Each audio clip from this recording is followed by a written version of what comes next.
দেখা করেছি।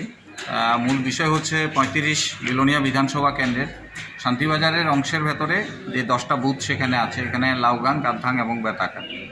এর মধ্যে লাউগাংয়ে ধারাবাহিকভাবে বেশ কিছু ঘটনা সেখানের মধ্যে সংঘটিত হচ্ছে, বিশেষ করে ইলেকশনের আগেও হয়েছিল এবং ইলেকশনের পরেও সেই ধরনের ঘটনাগুলো হচ্ছে। অন্য দিকটাতে ঘটনার প্রবণতা এখন আগের তুলনায় অনেকটা সেখানে কমলে পড়েও ওখানে দেখা গেছে যে এই ঘটনাগুলো প্রায়ই সেখানের মধ্যে হচ্ছে। যেমন এই মাসের মধ্যে সেখানে বেশ কয়েকজন তমাল মক আক্রান্ত হয়েছেন, চন্দন দেবনাথ আক্রান্ত হয়েছেন, স্বপন পাল আক্রান্ত হয়েছেন, দেবাশিস পাল আক্রান্ত হয়েছেন।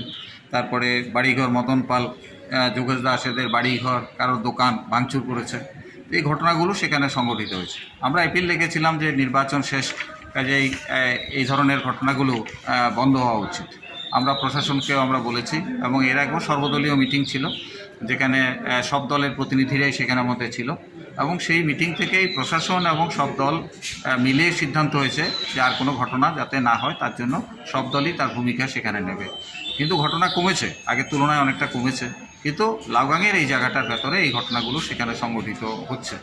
সেদিক থেকে আমি এসপি সাহেবকেও সেখানে বলেছি যে ওইখানে একটা পিকেট, ছোট পুলিশ পিকেট আপাতত সেই জায়গাতে অন্তত একটা পুলিশ পিকেট যদি দেয় তাহলে পরে এই ঘটনাগুলো সেখানে সংগঠিত হয়তো হবে না, তাদের দৃষ্টিতে সেখানে থাকবে। সেই জন্যই এসপি সাহেবের কাছে এটা আজকে দাবি করলাম যে একটা পুলিশ পিকেট সেখানে যাতে দেওয়া হয়। এই জন্যই আমি আজকে এসপি সাহেবের কাছে লিখিতভাবে এটা জানিয়েছি। উনি কি আশ্বাস দিয়েছেন? হ্যাঁ, উনি আশ্বাস দিয়েছেন, উনি বলেছেন কথা বলবেন এবং সেখানকার রিপোর্ট অনুসারে সেই জায়গাতে একটা পুলিশ পিকেট দেওয়ার ব্যবস্থা উনি করবেন। ধন্যবাদ।